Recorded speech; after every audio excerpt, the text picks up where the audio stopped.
सर्व तपासाचा भाग आहे। SITनं काय म्हणले, CIDनं काय म्हणले, 3 सापडलेत। मी कुठंतरी ऐकलं की 17 होते किंवा प्रत्यक्ष बघितलं तरी आम्ही पण बघितलेले 4-5 मोबाईल असतात, त्याच्यामुळे कुठले कुणाच्या नावावर, त्यांच्या PAच्या नावावर कोण, कुणाच्या नावावर कोण, असे बरेच काही घटना आहेत। आता एवढ्या काही विषय चाललेले आहेत, या विषयामध्ये मी काय बोलावं असं मला वाटत नाही, पण प्रत्यक्षरित्या जर बघितलं तर खूप म्हणजे भयावह परिस्थिती आहे।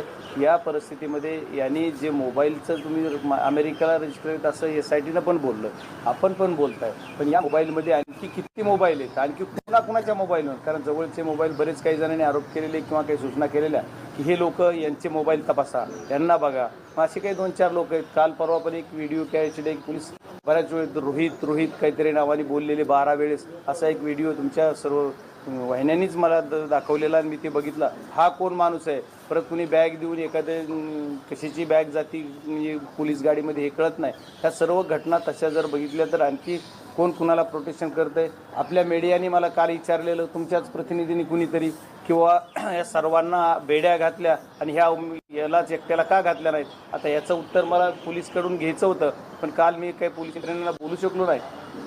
मी लवकरच प्रयत्न करेल। काल मी माझ्या व्यस्त याच्यामध्ये थोड्या बाकी त्याच्यानंतर बोलू शकलो नाही। आज मी ते पण घेणार आहे की असं का, अशी VIP ट्रीटमेंट आहे का काय, असं सर्वांना वाटतंय, सर्वजण बोलत आहेत। ह्या सर्व घटनाचा जर घटनाक्रम बघितला तर खऱ्यानं जर विचार केला तर सर्वसाधारण माणसाला ही गोष्ट भगवत नाही। त्याच्यामुळं पोलीस यंत्रणा सुद्धा चांगल्या पद्धतीने काम करेल।